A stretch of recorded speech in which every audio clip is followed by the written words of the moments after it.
नमस्कार। आज का टॉपिक यूँ तो बहुत छोटा सा टॉपिक है, लेकिन वो सबकी लाइफ में एक इम्पॉर्टेंस होल्ड करता है, तो वो है ड्रामा। हम सब जानते हैं कि हमारे इंडियन हाउस होल्ड में कोई ना कोई ऐसा कैरेक्टर होता है, घर में, फैमिली में, आपके नोन में, जो काफ़ी उसको ड्रामा क्रिएट करने में बहुत मन लगता है। बिना ड्रामा के ऐसा लगता है कि लाइफ में कुछ इंटरेस्टिंग है ही नहीं। खासकर शादी के ब्याह के वातावरण में हम लोग देखते हैं, या कुछ ऐसा फंक्शन जिसमें कि फैमिली गेट टुगेदर हो, दोस्तों का रीयूनियन हो, इस तरह का कुछ हो, तो कोई ना कोई कैरेक्टर ऐसा मिलेगा जिसको ड्रामा में बहुत इंटरेस्ट रहता है। घर में भी ऐसे कई लोग मिलते हैं। और इसका मैं रेफरेंस, जैसे कि मैं पसंद करती हूँ रामायण से देना, तो मैं आपको रेफरेंस देना चाहूँगी शूर्पणखा की। शूर्पणखा एक ऐसी कैरेक्टर है जिसको रामायण में लगभग उसको सब जानते हैं, कि जिसका कि रावण की बहन थी, जिसका कि नाक लक्ष्मण जी ने काट लिया था, नाक और कान। ठीक है, फिर वो इतना ज़्यादा गुस्सा हो जाती है, इतने ज़्यादा उसे अपमानित महसूस होता है। उसने क्या गलती किया, वो राम को प्रस्ताव दे रही है, लक्ष्मण को प्रस्ताव दे रही है कि वो उससे शादी कर ले, वो नहीं मान रहे, वो मान ही नहीं रही है। और अंत में वो उसको लगता है कि अच्छा, सीता की वजह से अगर है तो मैं सीता को खा लूंगी। अब इस बात पे गुस्सा आ जाता है राम जी को, और वो कहते हैं लक्ष्मण को, और लक्ष्मण उनका नाक कान काट लेते हैं।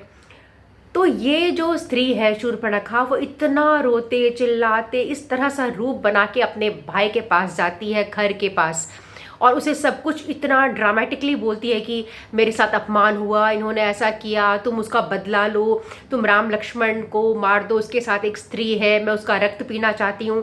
तो पूरा मेलो ड्रामा करती है, जैसे कि पता नहीं कितनी बात हो गई। उसने जो गलती की वो नहीं बता रही है भाई को, पर उसका अपमान हुआ, ऐसा हुआ, ऐसा हुआ, वह सब बता रही है।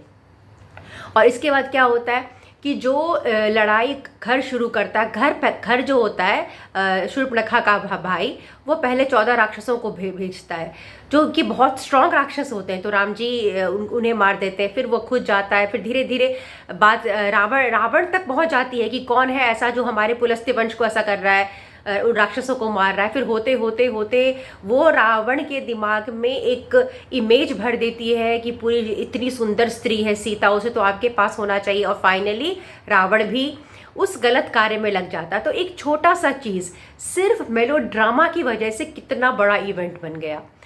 और ये रामायण के एक एक कैरेक्टर्स हैं, वो दिखाते हैं कि हमारे लाइफ में भी ऐसे ऐसे कैरेक्टर्स होंगे। अब इन्हें कैसे डील करना चाहिए, ये हमें इन चीज़ों से सीखने, हम जब जब पढ़ते हैं तो हमें उनसे सीखना चाहिए। तो सबसे पहले ये जो कैरेक्टर्स हैं हमारे सबकी ज़िंदगी में ऐसे होते हैं, वो बहुत इमेज कॉन्शियस होते हैं। उन्हें लगता है कि सब लोग सेंटर ऑफ अट्रैक्शन बने। कहीं ना कहीं उनकी ज़िंदगी में खुद में वैक्यूम होता है, या वो उनको अपने ही लाइफ में ज़्यादा इंटरेस्ट नहीं रहता। इस वजह से उनको लगता है कि मैं दूसरे की ज़िंदगी में क्या चल रहा है, वो क्या कर रहा है, उसकी बहू क्या कर रही है, उसकी मौसी क्या कर रही है, उसकी नानी के, मामा के, चाचा के भाई, सबके साथ क्या क्या क्या क्या क्या क्या क्या हुआ, वो इन सब चीज़ों में बहुत इंटरेस्ट लेते हैं। और वो चाहते हैं कि हम भी इंटरेस्ट लें उनकी बातों में, और पूरी तरह से हाँ उनकी। तो फिर उनको क्या लगता है, उनको इन चीज़ों में मज़ा आता है, और गॉसिपिंग में देखते हैं कि कितने लोगों को मन लगता है। परंतु वह कब धीरे धीरे धीरे धीरे वो आपको अपनी पूरे संगत में ले लेंगे, आपको पता भी नहीं चलेगा कि आपने कितना बहुमूल्य समय जो आपका है वो गॉसिपिंग में और नेगेटिव चीज़ों में, जिसका कि आपके लाइफ से कोई दूर दूर तक कंसर्न नहीं था, उसमें आपका टाइम पूरा तरह से वेस्ट हो चुका है। ना ये टाइम आपने अपने हॉबीज़ डेवलप करने में लगाए, ना ये टाइम कुछ जॉब करने में लगाए, ना ये टाइम कुछ नया लैंग्वेज सीखने में या कोई आर्ट एंड क्राफ्ट करने में, बल्कि ये टाइम सारा इन्हीं चीज़ों में चला जाता है। और ये बात है कि आदमी को पता भी नहीं चलता, सबके साथ होता है ऐसा, पता भी नहीं चलता कि अरे कब वो अपने ही संगत में लोगों को खींच के लेके चले जाते हैं। तो ये इस तरह के जो लोग हैं, वो जब भी इंटरेक्ट करते हैं तो वो चाहते हैं कि आपसे भी कुछ ना कुछ गॉसिप मिले, कुछ न्यूज़ मिले। तो सबसे अच्छा चीज़ है इन लोगों के साथ डील करने का कि रिस्पॉन्स देना ही बंद करना है, ज़्यादा इनकी बातों में इंटरेस्ट ही नहीं दिखाना है। और सबसे बड़ी बात जो नहीं करनी है वह है कि इनको सिखाने का कोशिश तो मत ही करिए। अगर आप इनको कुछ सिखाने का कोशिश करते हैं, वो आपकी सबसे बड़ी बेवकूफ़ी होगी, भूल होगी। इनकेस इनको अगर सिखाने का कोशिश करेंगे तो वो आपको ही इतना बुरी तरह फंसा लेंगे कि आपको पता भी नहीं चलेगा। ऐसे कई सारे लोग होते हैं जो बोलते हैं कि पुराने जो चीज़ें 25 साल पहले, 15 साल पहले, 10 साल पहले जो बात हो चुकी है उसे भी लेके आ जाते हैं और ये कहते हैं कि हाँ हम तो चीज़ों को नहीं भूलते। भले ही हम कुछ बोलते नहीं हैं पर इसका मतलब नहीं कि हमने चीज़ों को भुला दिया। अब वो क्या है कि पुराने बासी खाने को लेकर आते हैं, अपनी सिद्धि के माध्यम से उससे फ्रेश खाना बना के लोगों को प्रेजेंट करना चाहते हैं, पर वो खाना बासी ही रहता है, उसका कोई औचित्य नहीं है। और उनमें यह कला होती है, उनको इसी चीज़ में ही मन लगता है। जब तक उनका उसमें फ्यूल क्या है, जैसे गाड़ी में फ्यूल का ज़रूरत होता है, उनका फ्यूल है कि कुछ ना कुछ नया होता रहे, किसी के लाइफ से कुछ ना कुछ इंटरेस्टिंग चीज़ मिले जिस पर वो बोल सकें और फिर अपना बौद्धिक स्तर का प्रचार कर सके कि हाँ उसके ऐसा हुआ, उसमें ऐसा हुआ, ताकि वो सेंटर ऑफ अट्रैक्शन बने। तो सबसे पहले इन्हें ज्ञान तो बिल्कुल मत दीजिए और दूसरी बात, रिएक्ट मत करिए इनकी बातों पर। अगर ये आपसे कुछ कहना चाहते हैं तो हाँ हूँ ऐसा करके उनको टालने का कोशिश करिए, इग्नोर करिए, बातों को टालिए। उनकी बातों को लेकर कई चीज़ों में मैंने देखा है कि जब आप उनकी बातों में प्रतिक्रिया व्यक्त करेंगे, अगर आप क्रोधित हो जाते हैं तो उनका काम पूरा हो जाता है।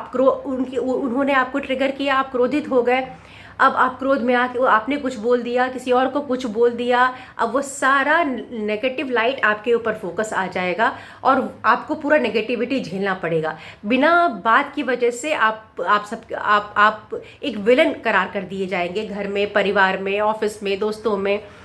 तो ये करने से बचे। इस तरह के ड्रामेबाज जो लोग होते हैं, जिनकी इच्छा हमेशा ड्रामे में लगी रहती है, कोशिश करिए उनसे एक हेल्दी बाउंड्री बनाने का। और वह कुछ यदि बोलना भी चाहते हैं तो सबसे अच्छा चीज़ है कि रिएक्ट ही नहीं करना, ज़्यादा रिस्पॉन्स नहीं करना, उनकी बातों में रिस्पॉन्ड नहीं करना है। वो क्या, ना गुस्सा होना है, ना दुख व्यक्त करना है, ना चिड़चिड़ा उनकी बातों से चिढ़ के चले जाना है, कुछ नहीं। काम होके या तो उस बात को चेंज करने का कोशिश करिए या तो आप उठ के कहीं चले जाइए। उन्हें ऐसा लगे कि आपकी बातों में बिल्कुल इंटरेस्ट नहीं है, पर एक बार आपने उस चीज़ में इंटरेस्ट लिया फिर आप बुरी तरह उन चीज़ों में फंसते चले जाते हैं।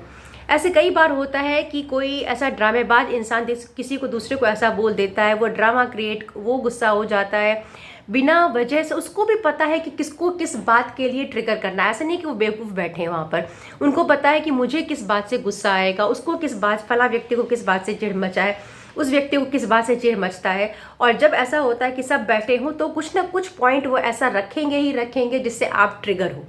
तो उस समय सबसे ज़्यादा ये करना है कि बिल्कुल पेशेंस रखना है और इग्नोर करने का कोशिश करना है, रेस्पॉन्ड बिल्कुल नहीं करना है, उनकी बातों में क्रोधित नहीं होना है, दुखी नहीं होना है, खुश नहीं होना है, रिएक्ट नहीं करना है। और सबसे बड़ी बात, उनको ज्ञान देने का कोशिश तो नहीं ही करिए।